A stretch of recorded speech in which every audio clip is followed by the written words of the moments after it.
welcome to That Gaming Show, where we talk the biggest things in video games this week. I am Jackson Ryan. To my right is Milky Pixel, and to her right is Mr. Beau Shay. Before we begin today, massive week next week for the big Crowies, so I'm just going to put this one on. Down you, Crow boy! And just really cover up that hair and get things on the move. But the first topic today is crossplay. Crossplay between the PlayStation 4 and the Xbox X, Xbox S, all the Xboxes. Whatever, Xbox One. The Xbox One family. There you go, the Xbox One family of consoles. Crossplay is something that's been talked about for quite a while. So crossplay, if you're unaware, crossplay is when Xbox and PlayStation, they get together and online their communities can play the games together, right? Yes. Correct, yeah. Beau? So they exist in their own, they have their own networks, their own online platforms where the gamers for their specific consoles can live within their own ecosystem. So PlayStation has their PlayStation Live, Xbox PlayStation Network. Yep, very good. Xbox Live.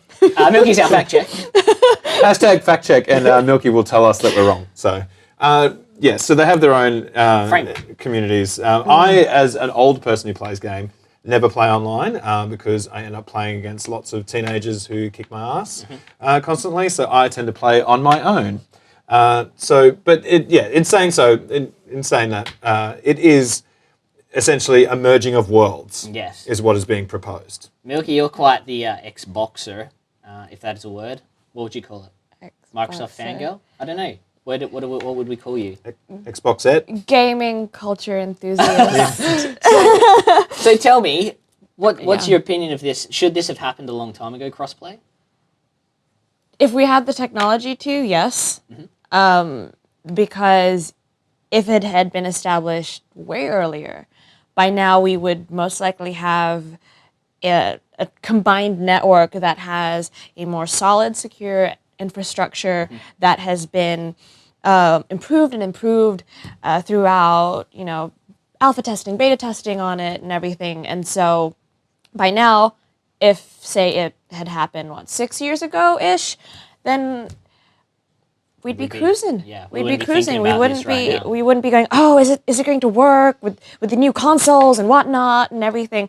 The two platforms, PlayStation Network and Xbox Live, are so established and defined in their different little ecosystems that it's almost like, how are they going to bring them together? Well, what's interesting to me is that the technology seems to actually exist now. So, yes.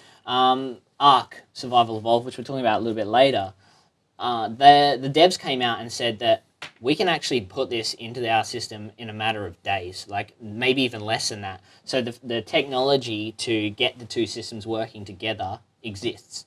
Playing on the same servers and whatnot, that framework can exist. Yes. But I guess the thing is, both of these, if you start doing crossplay, a lot of things come into it, right?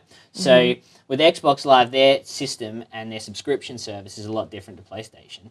So if you start bringing the two together, then I think you start highlighting the differences between them. And I personally think that's why Sony are so reticent to actually jump on this train. Beau, what do you think? They're reticent to jump on because... Jump onto crossplay. You think they'll be shown up as being... Not necessarily shown up. I just think that they are conscious of the differences in things like security. Sony had that huge hack on their network a couple of years back.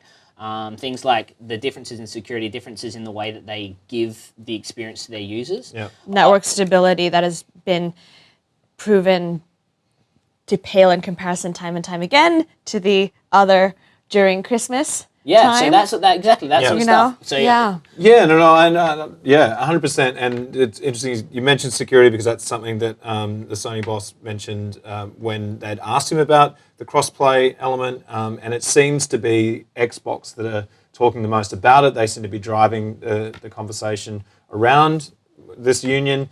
I'd be really surprised if it actually happens. For some of those reasons that you've mentioned, the thing is, these are two multinational entertainment businesses which are publicly listed and have shareholders, and there's a lot riding on these consoles being successes. And if there's any risk that comes to that by teaming up with your main competitor, I just can't see that happening. And from Ark's point of view, the developers there saying, "Oh yeah, we got the technology, we can apply it." It's like trying to get a project through one set of parameters, guidelines, and things. Xbox, for example, would be a monumentous task in itself.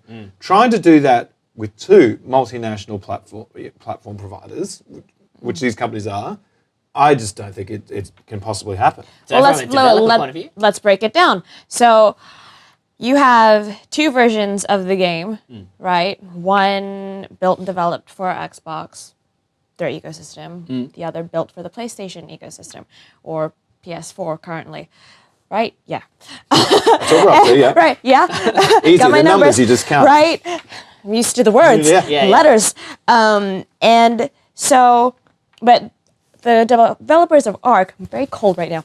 The developers of Ark are saying that it's possible. So it's not like the differences in platform is the issue. Yeah. And if they're saying that it's possible network-wise, that's not the issue. Is it just everyone getting their heads out of their asses and working together? Maybe in a way. We got a comment here from Mark Stopens. He says, Yes. we're all keen for crossplay, but there is the issue that Microsoft users say PlayStation users are mostly hackers, and that a real gamer plays Xbox. He doesn't believe the case. Yeah, he's just stating what the he general sees. And I think there's some truth to that as well. Like the one thing is so the reason this sort of has come up again is, well, not just Ark, but actually back at E3, Nintendo and Xbox said, "Hey, we're gonna do Minecraft together. We're gonna do crossplay. Yeah. That's easy." And Nintendo, probably of the big three, are the most well known for keeping to themselves. Yeah. The only thing I can remember in recent history is this Mario Rabbids game, where they've actually licensed Ubisoft to make a game for them. Yeah. Which is awesome, by the way. Fantastic game. You should play it. Please send 3 copies to Jackson at thatgamingshow.com.au. That's right, I've already got my copy. If Nintendo are ready to do it, why is Sony so not keen to jump on board? I don't understand. I think it's also Sony's essentially the market leader in terms of console sales. Yeah. They don't need to do it. True. Do you think they think they'll give Xbox an advantage? Yeah, in this I think. Well, that's kind of what I was alluding to before. Is that there's just too much risk. Like, what are the benefits of crossplay for the providers themselves? Like, yes, like it would be a nice thing for the players to have access to. Okay, but with the amount of risk that comes with that, both from the security point of view, giving access to your competitor and their customers, I just think that the risk reward there is just way too out of balance. The risk is in a very image driven industry. Yeah. You seem like the dick that doesn't want to play. That's what Sony does. No. Sony do seem like that. You're exactly right. Sony are the guys that are saying, like, we're not going to do this. And if Sony aren't going to come to the party, well, it doesn't happen, right? Yeah. So really, We'll play Minecraft with Nintendo. But I also think that is part of Microsoft's strategy in a way to be like, hey, we're still pushing for this. We want to do crossplay. Yeah. We're saying it every few months, and Sony are like, well, we said before we're not going to do this. Yeah. And Microsoft's like, well, this is the one thing we've got going for us at the moment. Let's keep pushing it. What do you think of that? Well, I think, okay, if you look at another example of what Microsoft or Xbox as well have done with backwards compatibility, people said we want games on the Xbox One. Yes. Like we want our Xbox One consoles to be able to be playing Xbox 360 games. Yeah. And now the Xbox original games, right? But then if you look at the figures, not many people utilize that service. Yeah. And the funny thing is, it's like, okay, Microsoft listened. They did it regardless of whether or not people were going to utilize the service or not. They did it because they listened, and it was this awesome, nostalgic, okay, yeah, let's bring these games and utilize the discs. So you think Microsoft are, in that way, trying to cater to their fans and to their supporters and promote crossplay, so it's just better for everyone? There's more love. Okay. There, like more, more sharing. There's more love. Well, I think you've had enough of Microsoft stuff. Before we cut to the next bit, I did get a message in here from Matthew Battens who said, my homeless chic is on point. He's a Port Adelaide supporter, I know, and he's obviously a little bit offended they finished lower than the Crows. But that's okay, because right now, in fact, we're talking dinosaurs. Yeah, I like doing those to the other camera.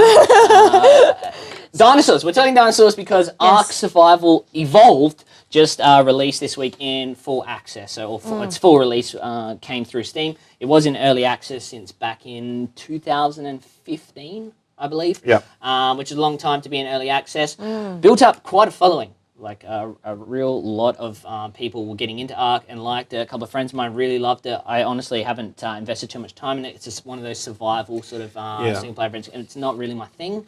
But the sort of controversy, I guess, that's arisen in the last week is that going full release has now actually led them to close older servers. So these legacy servers where a lot of people did their most of their work, most of the time they were actually playing on these servers, they can't use those files anymore. They can't use those saves. They can't use those characters. They can't use whatever they've tamed, any dinosaurs they've tamed, all that sort of stuff. Gone. So essentially, all these core users have been playing this game for a couple of years, building up this world and their save games. When it had the full launch, the game couldn't handle the number of new players that came in. So the developers were scrambling, trying to create enough space for everyone, and so essentially shifted everything onto another server. The problem with that is that it's actually isolated all of the original early adopters who were playing the game, who now feel shafted. Yeah, and I mean, critically now, from a user point of view, the Steam reviews have become mixed. Which is user reviews. Basically, everyone that's played for all these sort of amount of hours, 4,000, 8,000 hours, I'm sort of seeing numbers for, have turned around and said, don't buy this game. And if you put 8,000 hours into a game, I do think there's you do have some say into what the narrative is and what the game, how the game actually plays. But from the point of view of if you're putting in 4,000, 8,000 hours and then giving a negative review, that looks pretty bad, right? So have Ark done the wrong thing here? Have the developers done the wrong thing? Can we just make it that black and white? It should have been preventing the pimple as opposed to treating it when it arrived, right? Using that analogy. Right? Because think of it this way. It's a great analogy. If they had, straight off the bat, way before when this was still in alpha, maybe in 2015, gone, okay, you get to play the alpha, test it, stress test this, all you want, go nuts. But when the game comes out, we're starting from scratch. At least they'd set the precedent that this is what was going to happen. This is what you signed up for. This was, they were blindsided. Poor babies. You invest the time in looking after, and this isn't just a game that non-gamers will say, right? You're pouring hours into these things. You're collecting achievements. You feel a sense of accomplishment when you collect achievements and put in effort into anything you do in life. So for all intents and purposes, they're killing a little baby that these guys have developed. Of course they're going to be pissed off. So they're rightly pissed off, Beau? Yeah, look, I think there's two schools of thought on this. The first is that, like you said, it's early access, it's not the full game, you can't, when we do the full launch, that's when the real game will be made available, and, you can't expect that your old game, the old game's not the real game, this is a real game, they jumped over. But, it was just such a long period of time, people invested so much time in it, they didn't communicate which was the key part of that. The second part of it, I think, is from the developer's point of view, those people who did jump in early, those early adopters are your biggest advocates. So if anything, they're the ones you should be super serving. And obviously, the game's launched, they were scrambling to get server space and making all these decisions. But ultimately, they're going to be the most vocal people on Steam. They're going to be the people on social media trashing your reputation. So they're your core audience. They're the people that you should be paying the most attention to. 4,000, 8,000 hours, it's like they loved you. They put effort into you. And these people get tattoos of your game on your forehead. This is huge, That's a long time. I completely agree. It raises a question, I guess, about early access in general. So early access on Steam, if you're not aware, early access is something that allows developers to release their game early. That's why it's called early access. And basically, that allows people to jump into the game before it's finished. If we've seen it a lot in the past few years on Steam. I'll bring up No Man's Sky in a minute, but early access in general, there's no rules, there's no regulation. So how do players get the most out of early access? Do we have to treat it like a demo version, as it like we would have almost had to here, or should we be treating it as something that will lead to a full game in the end? It's alpha, isn't it? It's It's not alpha and beta. Yeah, like it's a combination. Yeah. And I think even though what I just said is completely valid, Yeah. about it, rightly so. On the other end of the spectrum, it is early access, Yeah. and So players need to take that on board. with a grain of salt. Yeah. Just a little bit of a little pinch Okay. with their dinner of Ark Evolved, just because Don't eat Ark of Hope. because it's like, okay, it's an early access. This isn't the complete game. This isn't even like when it comes out, it might even be completely different. Yeah. Sure. There's not seen that genuine promise. Yeah. So it's kind of like, okay, I'm going to pour my heart into this, but maybe kind of expect, okay, something bad might happen. Okay. Just like we do in relationships. Yeah. That's what video games are. Well, you spend that much on. You spend that much time with a game. 4,000, That's more 8,000. than any relationship we've ever had. so. Jesus. No, but like, 8,000 hours. Your girlfriend. love you, babe. She's watching tonight, actually. So. Goodness, great. Yeah, but what I was going to say, from my point of view, like, and admittedly, there's not a game I've spent 4,000 hours playing. Maple Story. Yeah. But there's lots of games that take a big investment that, not quite at that level, but kind of do take big chunks of time. Like, I play a lot of Civilization, and the Total War series are big. I'm a big fan of those. Time sinks. But they can be, especially Civilization, can be quite a time sink. Absolutely, yeah. There's people that set up like years and years worth of Civilization. The Elder Scrolls games. Yeah, and so just for I know like this isn't the fix all, but like for these players that are out there, like wouldn't it be great to start again knowing everything you know from those 4,000 hours? Like They have a knowledge head start. Oh, 100%. Yeah. Like you are hitting. Like, yes, you've lost your progress, but man, you know a lot about this game. You know could how speed run it. Right. Yeah. I don't know, because when I was a kid, the major thing for me was Final Fantasy, and when I would have a Final Fantasy game on a memory card, if I lost that memory card, that was like, life was over. Yeah. Like, I mean, that's like a real exaggeration because I was 12 years old, but I mean... No, but when you're 12. like... was, like, huge, like, and I, in fact, remember one of my friends who played Final Fantasy X, like, all the way through the end, 200 hours or whatever, and his brother took his memory card, and he's never found the memory card again. And I'm pretty sure to this day he still brings that up as a real sore point. If you're out there watching, please comment and fact check Jackson's story. That is 100% true, and but need fact check. it's also a different type of game.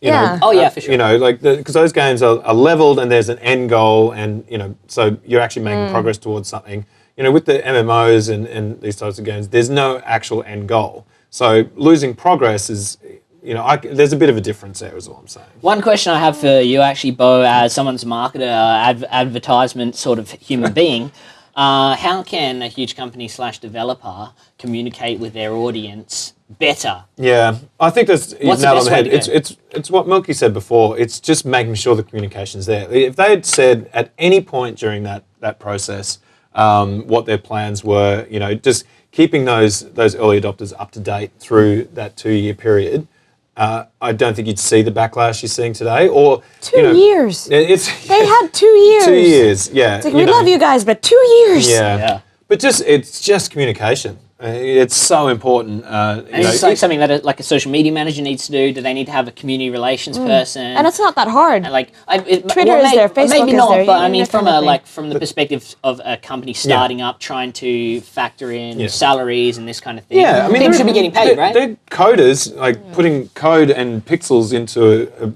a system to create a game. They're not necessarily, people managers, community managers. They might not be at that stage yet. So. It's a difficult one, but I think there's been enough of these. And you did mention No Man's Sky before. There's been quite a few of these in recent years with the push to get product out there. People hitting these hurdles, and this feels like a fairly major one. Maybe they weren't expecting the uptake that they got. Well, obviously they weren't because the servers were all maxed out. So, look, just communicate, and you're never going to get it 100% right. I think they can still take steps now to rectify the to rectify the situation. situation. It's got to be something you can do for that core audience because, man, they are your number one priority is Bread getting those people happy. and butter.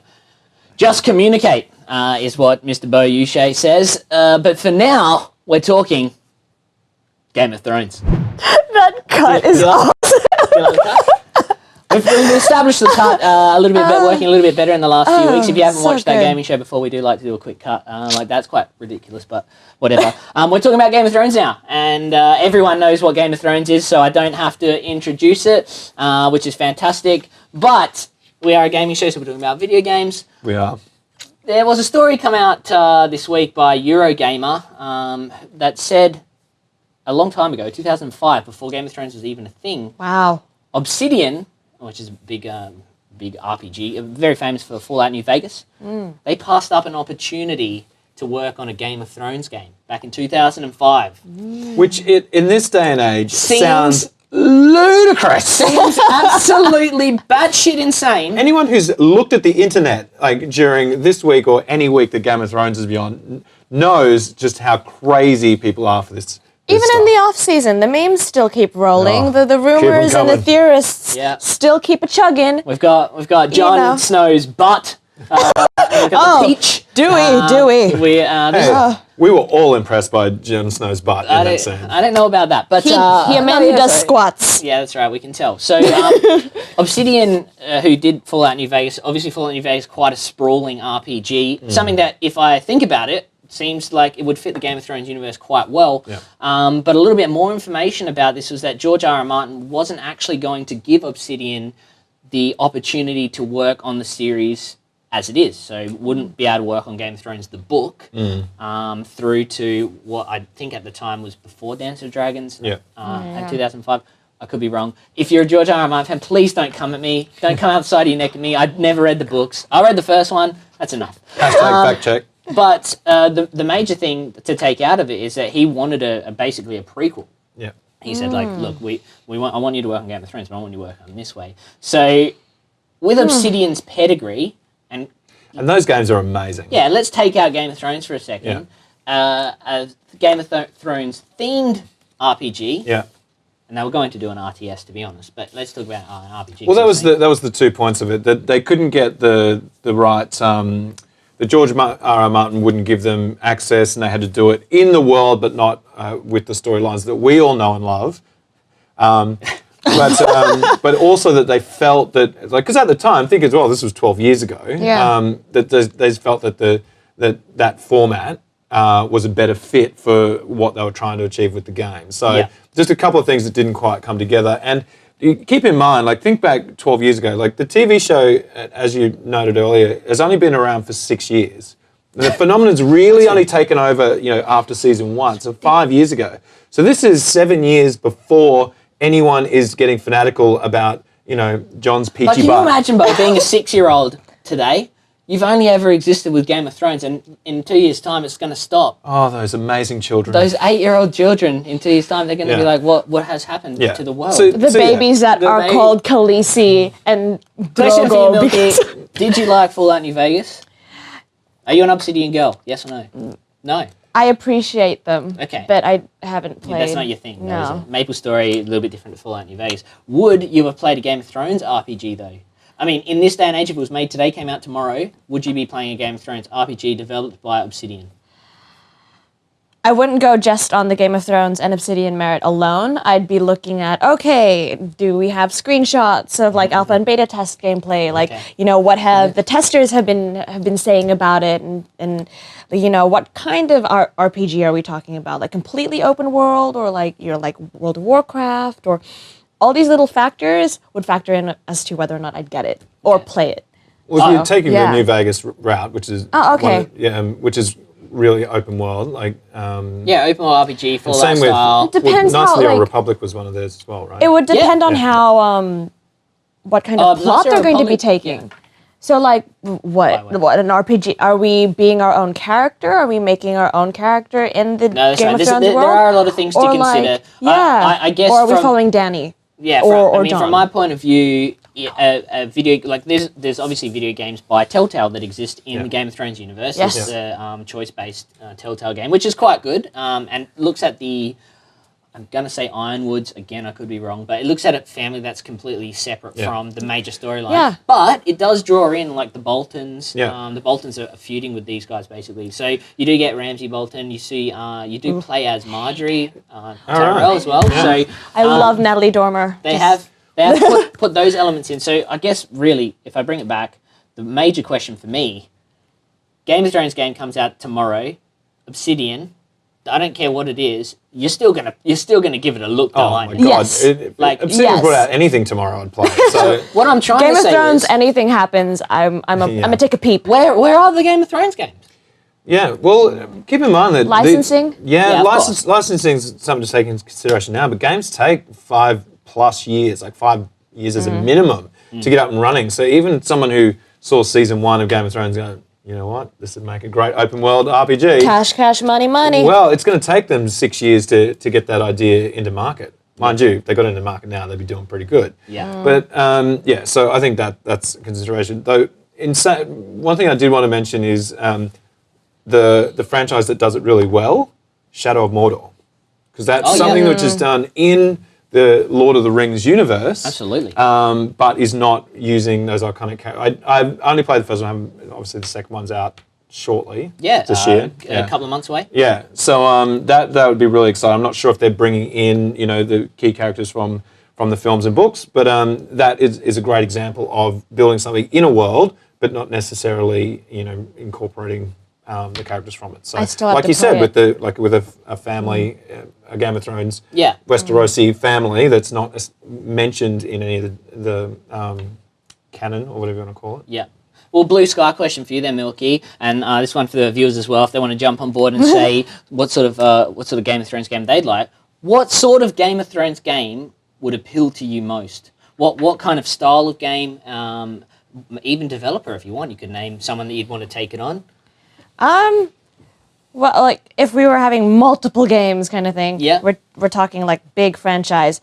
Make one the first game maybe following Dany's story or Daenerys Targaryen right from like the beginning of maybe the TV show to where she is now, Okay. and like it's kind of like how when movies become video games or when video games become movies. It's like when movies become video games, you pad out like collecting feathers and stuff like that, yeah, or like, yeah. or in Dany's case, it's making sure the Dothraki actually like you, Yeah, right, yeah. and finding a way to get them on your Right, side, kind of influence thing. them through quests Exactly. and different Nice. things, yeah. City-based. Yeah, sort of so scene, yeah, right. And progressively, it's like, oh, this is your progress as Khaleesi and everything, and then eventually going across the sea and etc. Right? That could be the first game. I'd be interested in that. I like her. Bo? And then when your Maybe dragons like hatch, Obsidian, can you please make this game? It sounds amazing. I would. Dany's story. Danny's story, as narrated by Milky Pixel. I would absolutely love a game based around, I guess, the sort of the Westerosi Avengers.